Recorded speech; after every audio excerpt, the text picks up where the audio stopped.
Well guys, the coolant light finally came back on, which pretty much guarantees that it is either a cracked head or a head gasket that is letting coolant seep by into the combustion chambers. So what that means is I'm gonna have to pull the head off this car. I'm not gonna do it right this second. It still takes about a week for it to get low on coolant, so I'll probably wait a little while, at least until maybe it starts getting a bit colder, because I like to enjoy the convertible this nice weather we're having. But got another project planned for today, and I'll tune you in on that right now.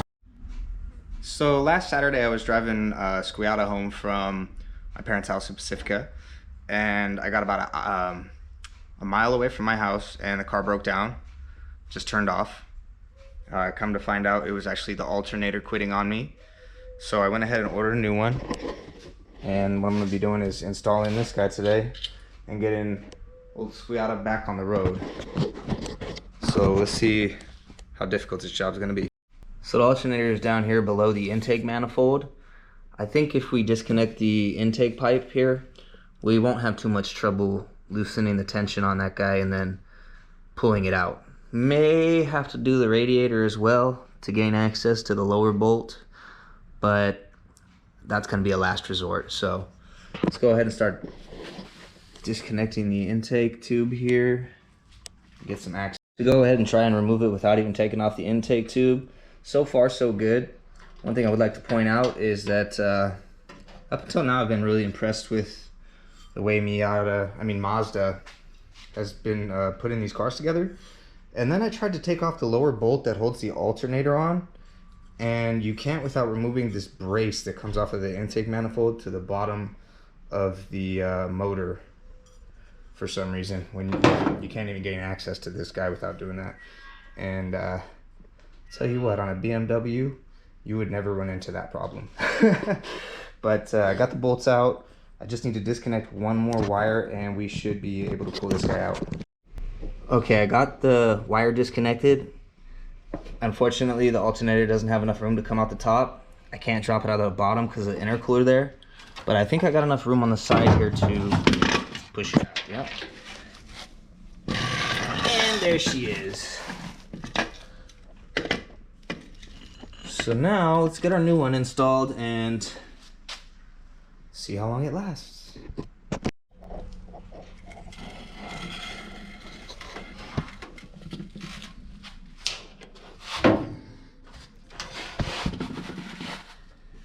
It's gonna take some reach here.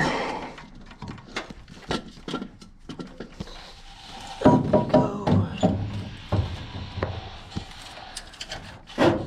All right, ready to go. I gotta say, even though that little mount was kind of a pain, this job still went really quick. Just tightening up the lower bolt now. I'll reinstall that brace, install the power wire, and we should be good to go.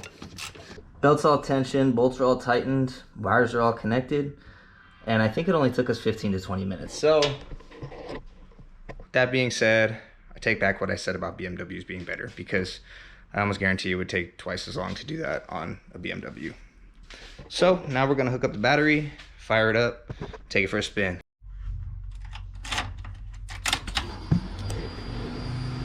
Battery sounds strong.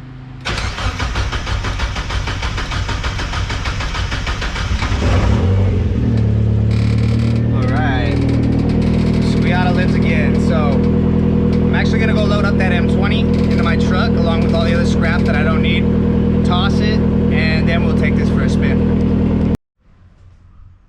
I've had people tell me over the years to hold on to all the little parts that you're gonna throw away because somebody down the line might need them, but in my experience, the amount of time you're gonna hold on to them never equates to the space they take up and the amount of money you're gonna get for them. So my personal opinion is just throw shit away, get rid of it, and if you end up needing it later, just buy new, because the space is more important. So I'm gonna run over to the scrapyard real quick and dump all this crap, and then we'll be joyriding in this guy again.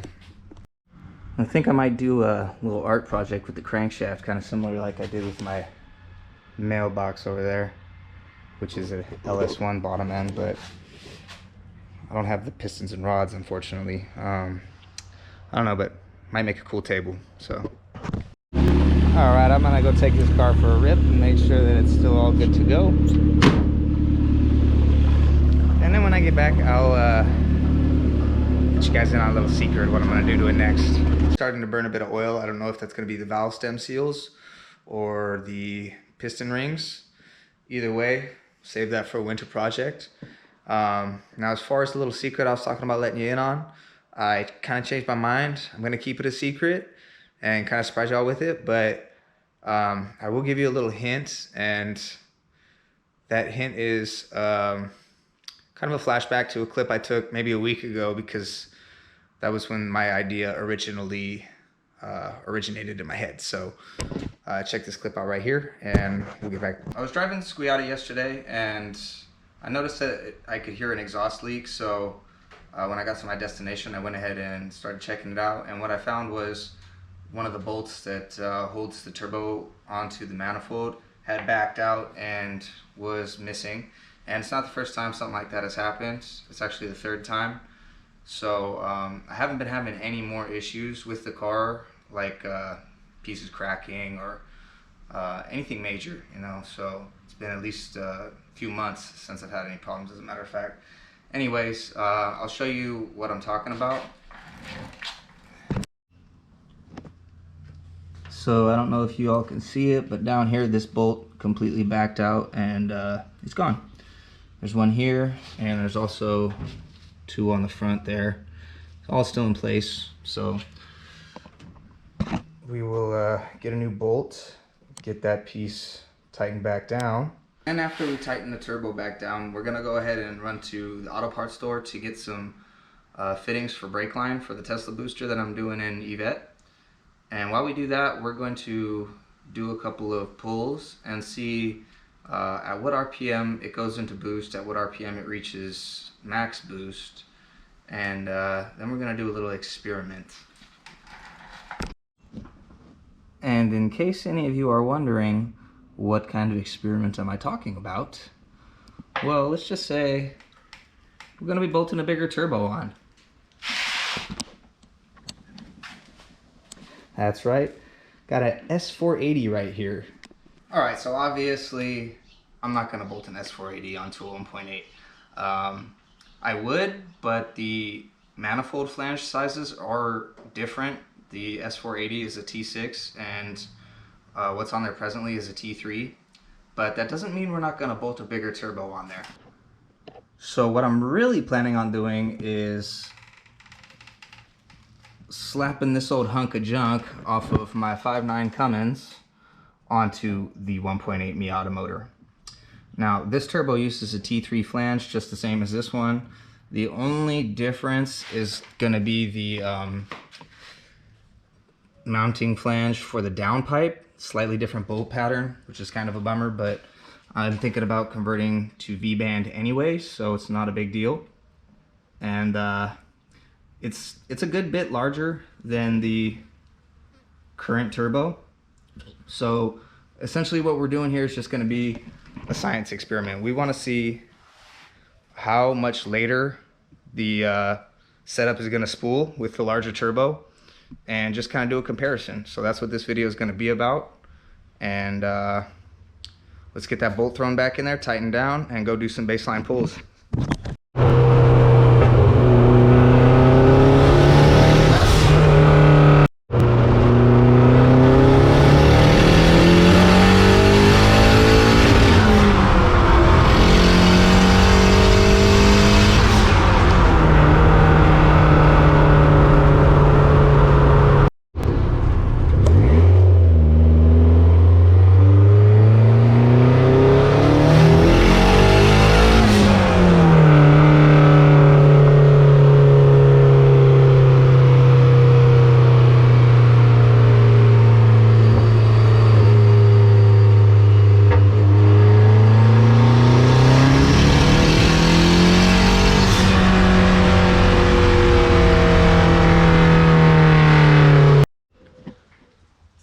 from what I can tell, it looks like we start getting into boost around, I don't know, we'll say 3,500 RPM. And we get into full boost at roughly 4,000 RPM. So going bigger may not be better. We'll find out shortly. But I'm thinking we might not hit boost till maybe like 45, 4,800 RPM. We'll see. All right, so the HX35. I would like to run it still just for science because I want to know at what RPM it starts to go into boost and at what RPM it reaches full boost on this little teeny 1.8. But over the last week, I began to realize like I want to have boost throughout more of the RPM range, not less. So bolting on a bigger turbo ultimately is going to be very stupid. So I happen to have this little guy, which is off of a Volvo S70, I believe. It's approximately the size of a GT2554.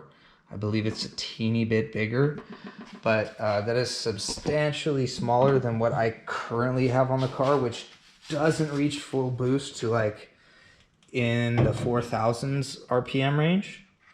So ultimately, that is what's going to end up on the car. However, I am still going to bolt this guy on just for science because I'm really curious to know what it is going to do. So that's the plan, and there might be a little twist too that I'm not going to reveal to you guys yet. But I'm sure y'all will like it, so stay tuned.